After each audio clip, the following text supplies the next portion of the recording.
Hora de Ares. Os detalhes da grande história militar. Um programa de Sérgio Veludo Coelho, com a participação de Paulo Rezende Ribeiro.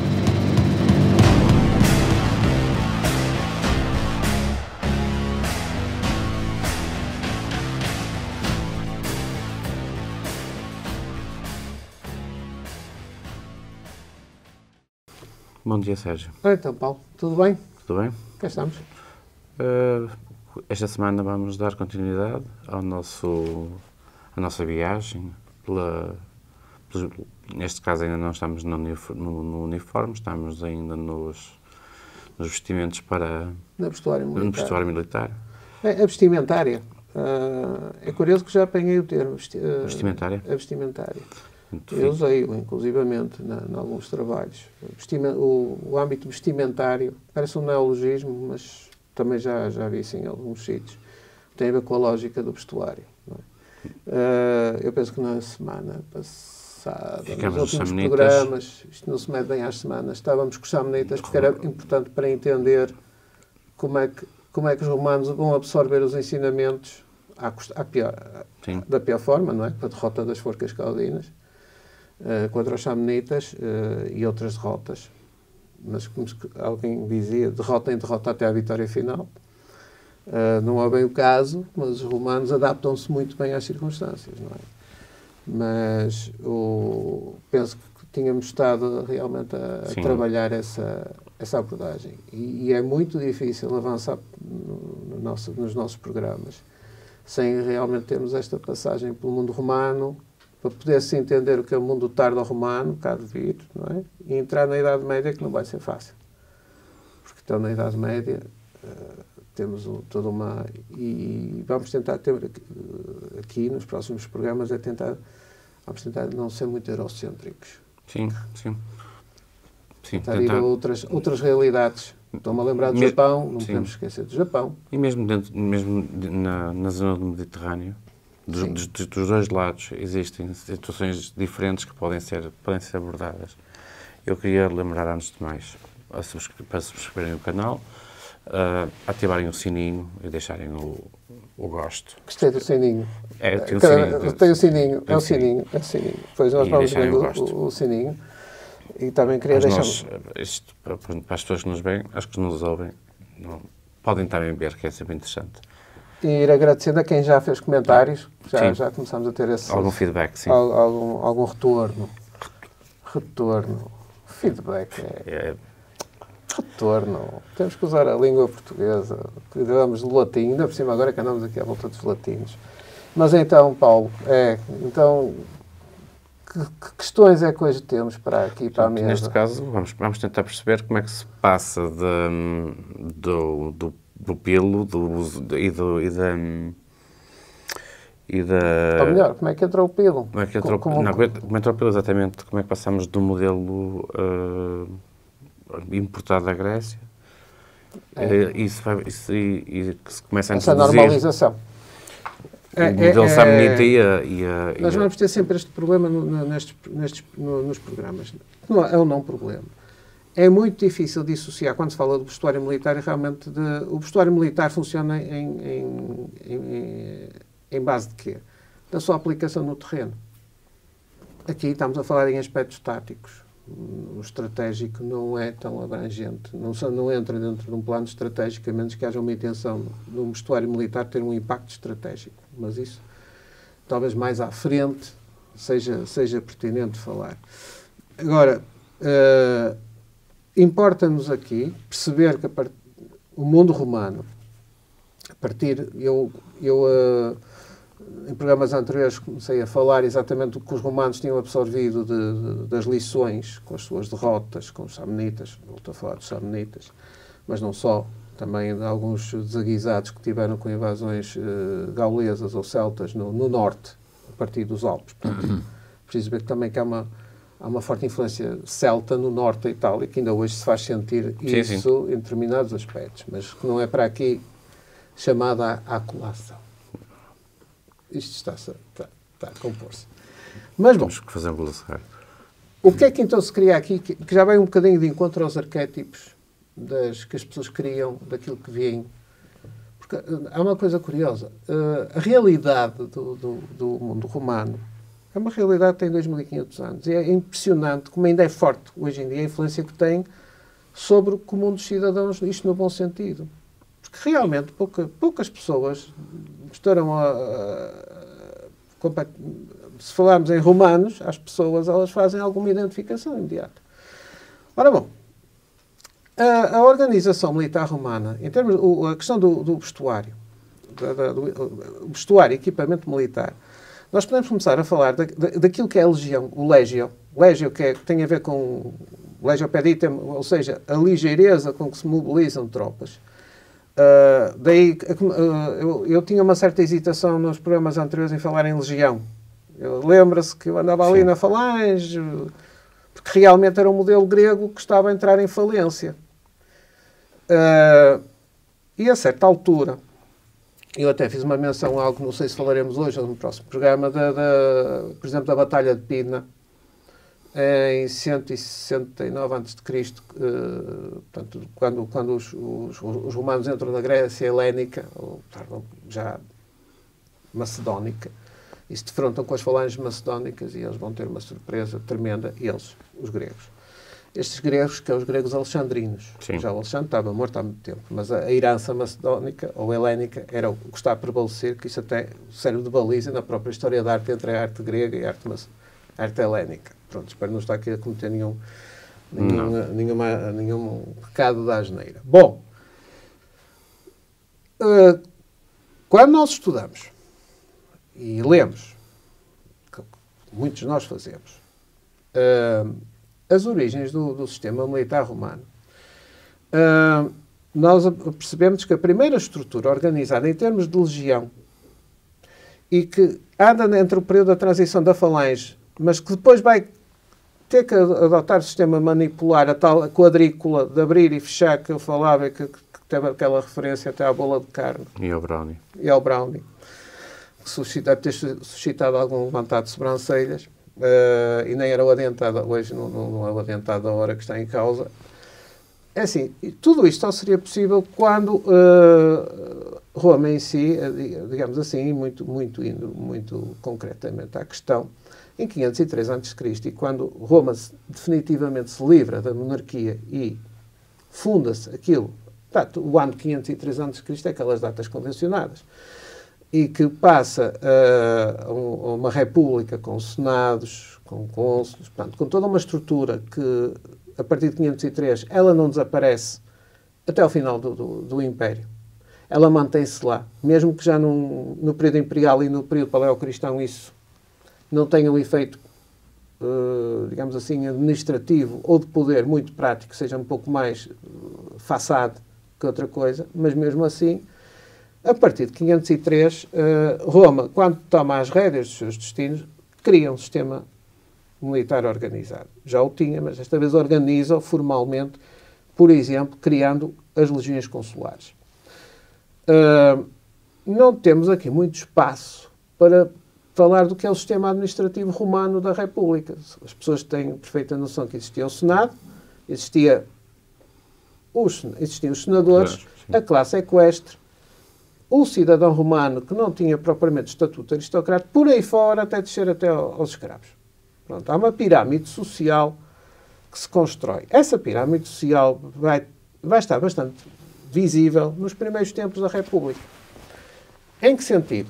Nessa transição da monarquia, digamos das monarquias etrusca, e não é só etrusca, mas da monarquia para a República, e temos que pensar que os fenómenos desta natureza não são fenómenos de paragens ou de revoluções abruptas. Digamos que a primeira organização que nós temos está muito baseada no sistema social romano. Então estas primeiras legiões, ainda híbridas, em termos de aspecto, entre a herança grega que eu referia, nomeadamente nos escalões mais altos de comando, que continuam, digamos, a equipar e a vestir à grega, porque é uma questão de estatuto. Repare que a Grécia aqui, apesar de se vir a tornar numa província mais tarde, sim, é um referencial. É um referencial. Então temos os generais romanos, como os tribunos, os legados, etc. Durante muito tempo que se equipam e vestem à maneira grega, o legionário já não. Mas o legionário, se nós o tivéssemos a observar um campo de batalha com os primeiros exércitos romanos em formato já legião manipular, tínhamos os exércitos em ordens. Lá prima ordine, lá prima, isto não é bem latim, prima ordine, segunda, tercia, quarta e quinta ordine. O que é que isto define? Isto define a capacidade económica e de extrato social que uma legião tem nesta altura, por volta do século IV para o III a.C., e até, digamos assim, à Primeira Guerra Púnica, em 240, para volta de 240, 41, se a data estiver errada, é porque como nós aqui trabalhamos sem redes. Sem cábulas. Sem cábulas. Normal. Posso não estar a acertar na data, ou 246, mas isso continuamos a dizer. Os nossos ouvintes têm toda a legitimidade de nos corrigir. Corrigir, sim. Exatamente. A primeira ordem são, digamos assim, os que têm mais posses económicas. As ordens definem-se conforme as capacidades económicas. Isto vai-se resumir a quê? Vai-se resumir à capacidade de aquisição do material. Como é que nós vestimos um romano? Nós tentámos vestir um grego, não foi? Aliás, partimos do princípio que o grego até nem andava vestido. Isso era tal convencionalismo. O que é que o romano... Quando o romano não está equipado, o que é que o igualizava? A túnica. Uma túnica de lã. Que podia ser branca. E é o que diz a arqueologia agora, que a maior parte das túnicas são brancas, porque os tintos não eram bons. Não, mas também não vamos para de parte o vermelho, mas o vermelho, agora também muitos estudiosos apontam que o vermelho, ou os tons de vermelho, podemos não estar a pensar num vermelho sangue, podemos estar a pensar em uma multitude de tons que se apresentam segundo aquela cor, que estão entregues, por exemplo, a túnicas para os centuriões, para os óptios ou para as pessoas de estatuto. Mas eu não necessariamente quero estar a dizer que um legado estaria de vermelho. Um general poderia estar com uma outra cor qualquer. Não estaria bem com a púrpura, porque depois é um exclusivo imperial, mas isso é mais à frente. Bom, agora temos essa variedade. Há questões que se põem aqui o soldado, antes de se equipar, isto já podemos estar no século IV ou III antes de Cristo, como eu dizia, está com uma túnica. Está com as suas sandálias, as suas caligae. Portanto, aquilo... Mas também já se começou a verificar que não tinham só sandálias, também havia formas de sapatos, talvez um pouco mais tardios, portanto, e botas. Portanto, há um modelo que as pessoas constroem mentalmente do legionário romano, mas que depois, quando se vai esmiuçar, a variedade é muita. O próprio calçado, a caliga, é aquilo que nos aparece, mas depois começa-se a aparecer na arqueologia a bota militar, e que não é a bota militar, a bota romana, que está associada ao Baixo Império. Estamos a falar de vestígios que vão aparecer no século I a.C. Eu até estou um bocadinho antes. Agora, impensável, primeiro, esqueçam que andavam descalços. Isso, aliás, quando aparece na escultura ou na arte, os guerreiros, os guerreiros gregos, ou os legionários romanos descalços, quer dizer, nem pensem nisso. Ninguém vai... tropas de infantaria não vão marchar descalças. A grande aposta dos romanos é a infantaria. Portanto, nós temos uma massa de homens que está vestida com túnica, com algum tipo de calçado, do qual o padrão, ou o arquétipo é a caliga, portanto, a sandália, que não é uma sandália, já havia reproduções feitas via da arqueologia experimental, aquilo tem solidez. Não é uma sandália com uns atilhos. Aquilo praticamente fica aberto para ter alguma respiração. E há outra coisa que se começou a encontrar, que devia ser divertidíssima, é que eles usavam piugas. Piugas de lá. Muito curiosas. Porque, os exemplares de piugas de lá que apareceram, e são bastante recuados, tinham o espaço para meter o dedão grande do pé e depois parecia aquelas luvas da neve. Portanto, o dedão grande do pé ficava separado do resto dos 4 dedos, precisamente para quê? Para poder encaixar direitinho dentro da caliga. Até eles não andavam assim, havia cuidado no vestuário. A túnica vai variar de comprimento. Como é que é feita a túnica romana? A túnica romana é feita da maneira mais simples possível, de que se conheça. São quatro retângulos que são cozidos de forma a deixar as aberturas aqui. Sim. para meter a cabeça e as aberturas ao lado. São muito largas. São sempre largas. Não se tencionava fazer túnicas estreitas porque era para dar mobilidade. Mobilidade quando? O soldado, o legionário romano, não está permanentemente em combate, precisa ter mobilidade para serviço de caserna, para fazer estradas, para trabalhos de engenharia. Isto começa desde muito cedo. Não é? Depois é todo um ajuste. Agora vamos pensar. O soldado romano, o legionário romano, mesmo no início nos seus inícios como legião, vai para as zonas frias só com uma túnica, como aparece nos filmes. Provavelmente não. Possivelmente vai adotar, quando necessário, até o vestuário da própria região. Sim. E se eu der um saltinho à frente, certamente, quando César entrou na Gália em zonas mais frias, ou passa aos Alpes, ou em zonas mais inclementes em termos meteorológicos, obviamente que os legionários não iam sofrer do frio, iriam se calhar pôr por cima ou por baixo da túnica vestuário até de âmbito regional, de mangas compridas e braga, ou seja, calças. Portanto, há que haver aqui, começar a pensar que o vestuário, eu não estou a vesti-los para a guerra, ainda não dispôs nenhuma armadura. Eu estou a pôr ao serviço, ou seja, o legionário adaptar-se como qualquer soldado, hoje em dia se adapta às circunstâncias do clima. Sim. É impensável, desde há muito tempo, que um combatente vá para um clima de muito calor. Isso aconteceu no período napoleónico, em que o calor, os soldados continuavam a usar lás. Mas, rapidamente, tinham que se fazer concessões ao clima. E isso, depois, quando lá chegarmos, vamos ver onde é que se fazem as concessões ao clima. Eu já as experimentei por via da recriação histórica e elas funcionam. Ora, este soldado, este legionário, este miles, legiones de romano, realmente a túnica era a roupa base e depois adaptar-se-ia. Se estivesse num clima mais quente, obviamente, se calhar não estaria a carregar-se de roupa. Mas havia algo mais. Ainda não lhes estou para capacetes, elmos, nada. A panula, as capas. Ou seja, algo desde muito cedo e que, muito sinceramente, eu vejo isso, pessoalmente, naquilo que leio sobre Roma, e não consigo vislumbrar isso claramente em outros exércitos do mesmo período, é essa preocupação em terem uma capa como a panula. A panula, que é uma capa, nós vamos pôr imagem, que aperta e tem um capuz. Portanto, mas eles usavam a capa mesmo sem estarem armados para a guerra? Eles usariam mais a capa em serviço de patrulha.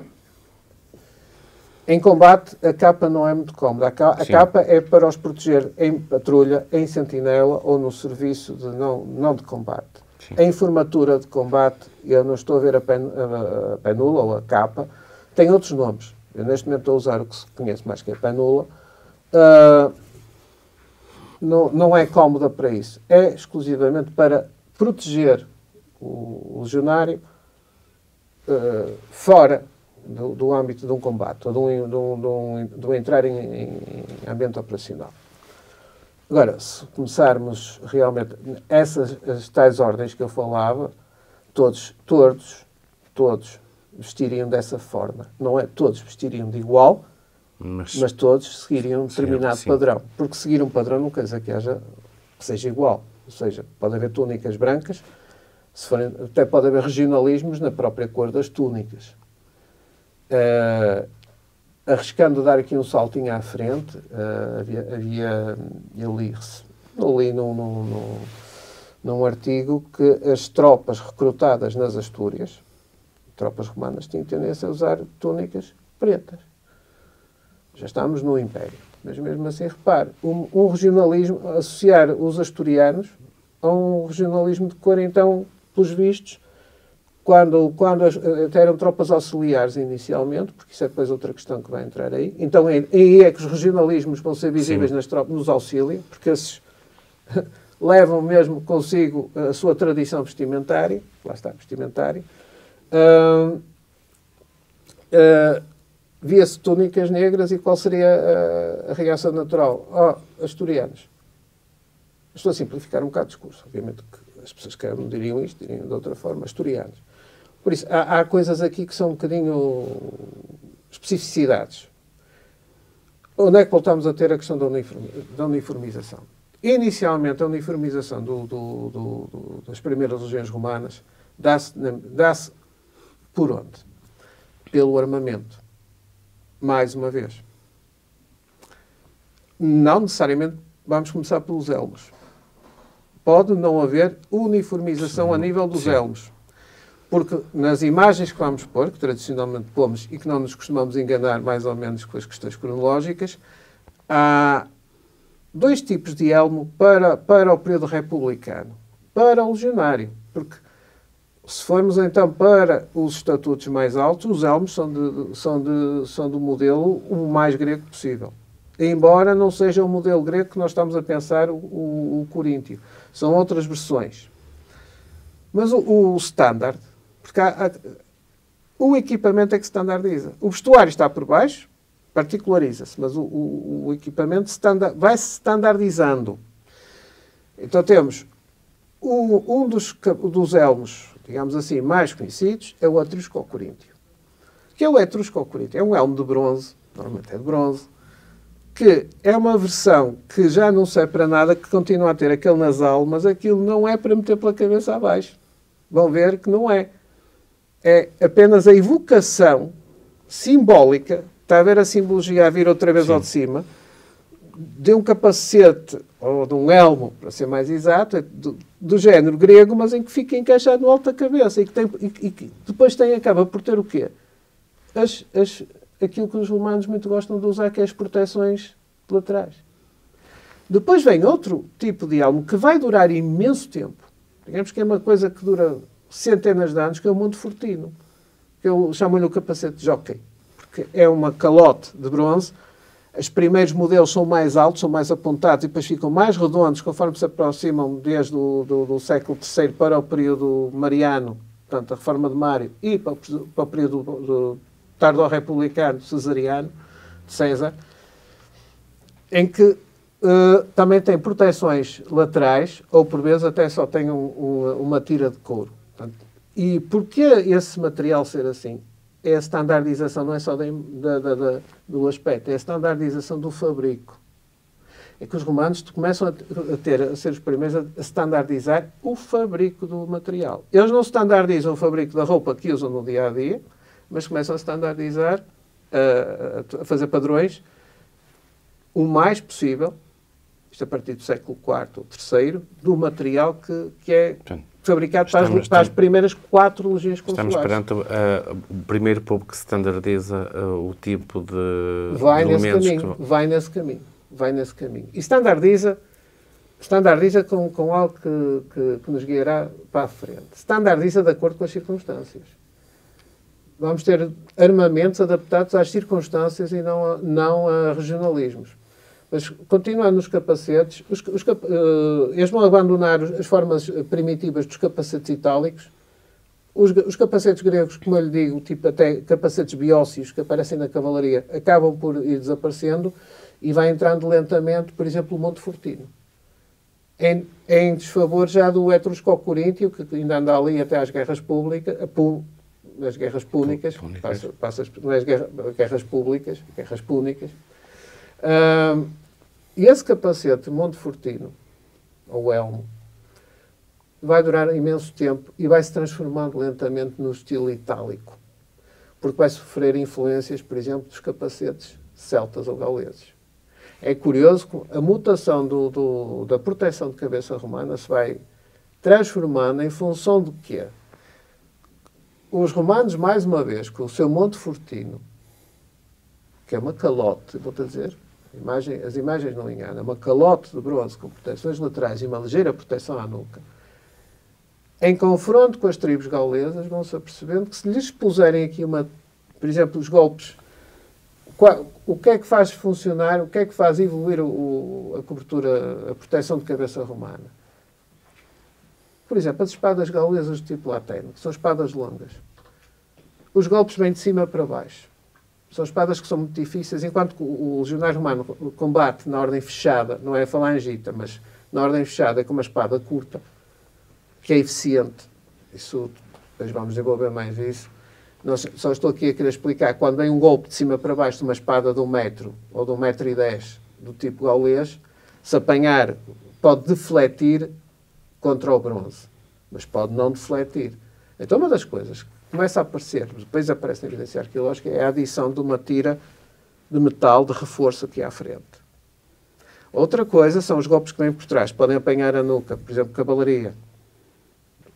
Quando a infantaria romana se defronta contra a cavalaria. O que é que vai acontecer? A adaptação. Descer o nucal até que começamos a ter os tipos, os elmos gálico, do estilo itálico ou o estilo imperial. Portanto, conforme se vai da República para o Império, começamos a ter o capacete vai evoluindo de forma a proteger o mais possível o legionário. As evoluções são feitas mediante aprendizagens realizadas e necessidades realizadas em contexto de batalha. Mas parte-se de um modelo que evolui. O Montefortino vai desaparecendo? Não, vai-se adaptando. Até resultar em várias tipologias que hoje em dia os arqueólogos põem do tipo A, tipo B, tipo C, vai quase o alfabeto todo, só para definir o quê? Os capacetes do tipo itálico ou os capacetes do tipo celta, de herança celta. Ou seja, isto para dizer o quê? Por vezes tinha a ver, era que alguns eram feitos em bronze, outros eram feitos em ferro. Também há outro mito que se cria, que as legiões depois remetiam os capacetes de bronze mais à frente para os auxiliares e os que eram de ferro para os legionários. Falso. Tanto os legionários como os auxiliares, que é outra aquisição que Roma faz, que é começar a recrutar coortes auxiliares, também os equipa com capacetes ou elmos. Eu ando sempre nisto. Elmos. Sim. Tá. Depois vão ter os seus próprios nomes. Eu tenho falado do Montefortino, que é uma tipologia. Não é um nome propriamente, não define um capacete. Pode ser um galea, sim, ou um colos. O colos, por exemplo, o tipo colos, é um Montefortino já avançado, já tardio, na República, em que já começa essas tais aquisições. São acrescentados acessórios para aumentar a proteção. E dali parte-se para os tipos imperiais. Até chegámos ao final do Império Romano, até o século III, e os últimos tipologias imperiais são capacetes que protegem, fecham tudo à volta da cabeça e têm uma proteção de nuca, se exagero, vem até o ombro. Tem um problema, não dá muita mobilidade, mas também não é preciso. Sim, tendo em conta e aí depois vamos ter um programa só a falar da evolução do capacete. Portanto, aqui acho que já percebemos que o legionário romano vai se vestir de acordo com aquilo que lhe é possível vestir-se. E ainda nem tinha saído das ordens. Isto, se calhar vamos só voltar às ordens para se perceber uma coisa. O que eram as ordens no início das legiões? Era a capacidade de aquisição que o legionário tinha. Os mais ricos podiam adquirir uma invenção celta, pelo menos é o que dizem, que é a cota de malha. Cota de malha, sim. Que será de origem celta. Os com menos capacidade financeira ficavam-se, lembra-se, do pectoral. Sim, pectoral. Mas o que é que era de comum em todos? Mais uma vez, o scutum.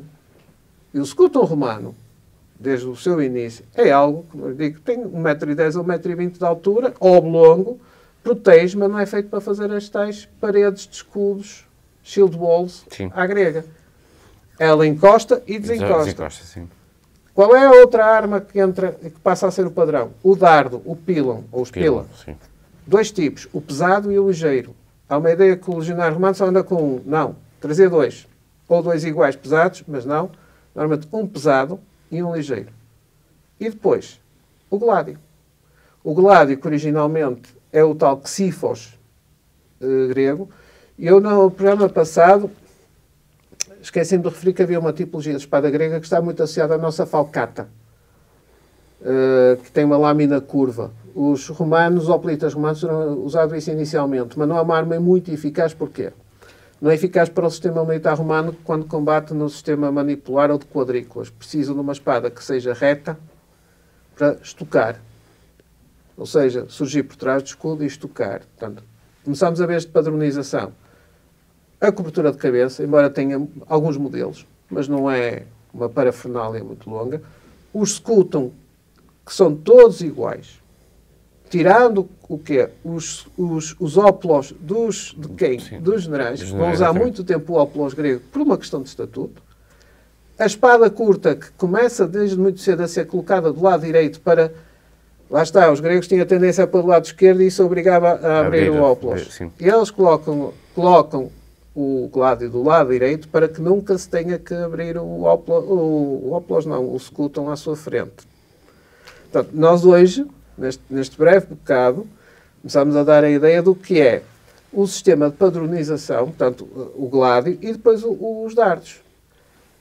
A lança é deixada de usar nos primeiros tempos, não. Os legionários mais velhos, que são os triari, nessas ordens, depois as 5 ordens são simplificadas para 3, que são os astati, os príncipes e os triari.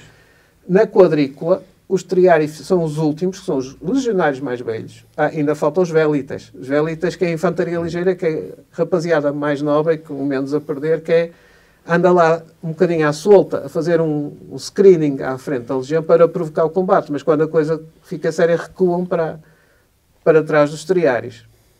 Então os triários faziam a última linha com lanças fincadas no chão, porque era, se a batalha chegasse aos triários, e era um ditado romano, esperemos que a batalha nunca chegue aos triários. Porquê? Porque os triários eram os veteranos que seguravam uma legião, no caso ela começar a abater sobre si própria ou a ser derrotada. Portanto, toda a gente vinha para trás dos triários. E esses estavam pesadamente equipados, com as cotas de malha, eram os legionários mais velhos e com mais capacidade económica, digamos assim. Agora, à frente, tínhamos gente com placas. Portanto, para terminar este programa, o que é que os romanos introduzem? O princípio da standardização. Sim. É interrompido na Idade Média? Não sabemos. Isso iremos ver mais à frente. A standardização dos equipamentos vai em função da necessidade. Portanto, se calhar hoje não caindo talvez na tentação de repetir o último programa, é bom que se fixe um bocadinho esta ideia que a standardização vai existir sempre na questão do vestuário militar. Por vezes não é no vestuário, mas sim no equipamento. E pronto, Paulo. Tá. E passou a nossa meia hora. Passou a nossa meia hora. Hoje falámos muito, mas já não falámos muito de samnitas. Sim, os samnitas já ficaram para trás. Portanto, agora estávamos nos elmos romanos. Estamos romanos. Que é muito importante. Vamos ter muitas imagens de elmos romanos. E está feito, Paulo. Tem que ser. Até à próxima, Sérgio. Até à próxima, Paulo. Sempre a considerá-lo. Igualmente.